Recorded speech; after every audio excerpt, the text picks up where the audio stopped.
बहुत समय पहले की बात है। किसी जंगल में एक गधा बरगद के पेड़ के नीचे लेटकर आराम कर रहा था। लेटे लेटे उसके मन में बुरे ख्याल आने लगे। उसने सोचा, यदि धरती फट गई तो मेरा क्या होगा। अभी उसने ऐसा सोचा ही था कि उसे एक जोर के धमाके की आवाज आई। वो भयभीत हो उठा और चीखने लगा, भागो भागो, धरती फट रही है, अपनी जान बचाओ। और ऐसा कहते हुए वह पागलों की तरह एक दिशा में भागने लगा।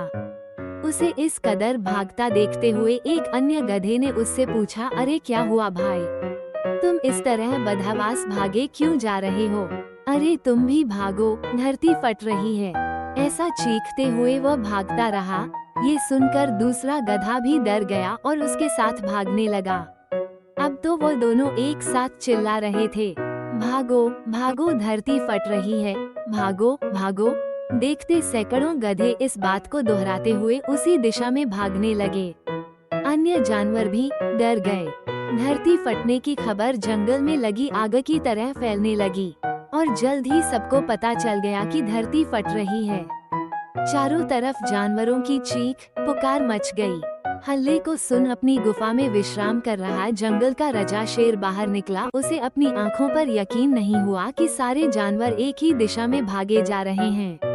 वो उछलकर सबके सामने आया और गूंजती हुई दहाड़ के साथ बोला, ये क्या पागलपन है, कहाँ भागे जा रहे हो तुम सब? धरती फट रही है। किसने कहा ये सब? फिर बंदर बोला।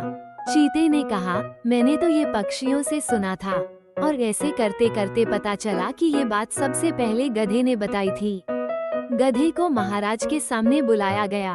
तुम्हें कैसे पता चला कि धरती फट रही है?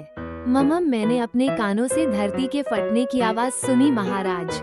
ठीक है चलो, ऐसा कहते हुए शेर गधे को उस तरफ धकेलता हुआ ले जाने लगा। बरगद के पास पहुंचकर गधा बोला, मैं यहीं सो रहा था कि तभी जोर से धरती फटने की आवाज आई। शेर ने आसपास जाकर देखा और सारा मामला समझ गया। उसने सभी को संबोधित करते हुए बोला, ये गधा महामूर्ख है। दरअसल पास ही नारियल का एक ऊंचा पेड़ है।